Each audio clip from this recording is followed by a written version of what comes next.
kekuatanmu sepira? Wah, tiban tungkae Baladewa mati wae.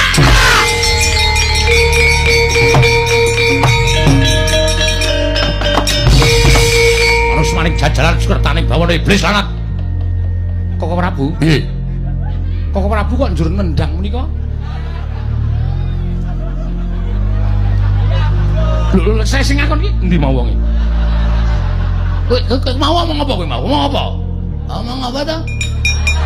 Walah, aku wis ngampet mangkal barang krungu swara tendang sikile Baladewa kaya mlaku dhewe ratu tak dupak. Lah menika lepatipun wonten mriki menika. Panjenengan menika nuwun sewu Bagonge wis sisama nek wong timur kuwi kebak tata krama, kebak unggah-ungguh. Lah kok panjenengan mboten ngagem unggah-ungguh? Lho, aku iki nganggo unggah-ungguh. Keng menapa ratu menika dipun dupak? Lho, aku krungu swara. Sing nyuwara sapa? Bagong, rene. Apa? Kowe mau nyuwara apa? Lho, aku kula meng nyuwara tendang sikile Baladewa. Lah iya. Lah aku apa akon? Lho, Bagonge mau lah kowe akon ora? Ora. Wong aku muni ketendang sikile Baladewa, modar kowe. Ha kok sampean nendang. Nek kula sinuwun niki mang tendang, itu kalimat menyuruh. Ngono lho. Wah, basa Indonesia ora tau mlebu sampean ta. Wah, iki piye Kresna? Lah nggih sampun. Sampun kelajeng nggih sampun. Ya wis ben. Wis kelakon ya ora apa-apa Bagong. Heeh, ning teruse. Lho. Teruse piye? Lho, sing nendang sapa? Sing nendang aku. Ah dirampungke sisan. Lho, kok dirampungke sisan piye? Lah sing nendang sampean kok.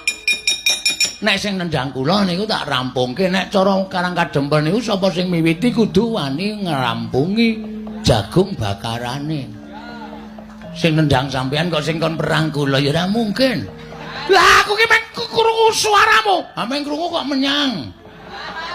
Semene iki ditata, meng krungu kok menyang. Misale ana pengumuman piknik ke Tawangmangu. Ora bayar barang menyang. Sing nanggung sapa? Oh, nuwun sewu. Aku lha meng muni ketendang sikile Baladewa. Mang takonke, Kresna iki bener sing ndi? Menawi tumrap kula bener Bagong. Wong Bagong menika mboten ora akon, ora ndhawuhi utawa ora nyuwun tulung. Ming nek Bagong menika ngendikanipun ora aturipun ora nek ketendang sikile Baladewa mati kowe.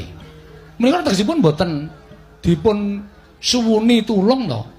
Lah ya ora. Lah nggih. Werkudara, apa? Matur Werkudara iki mau sing bener sing endi? Bagong. Lah terus aku benere nggon apa?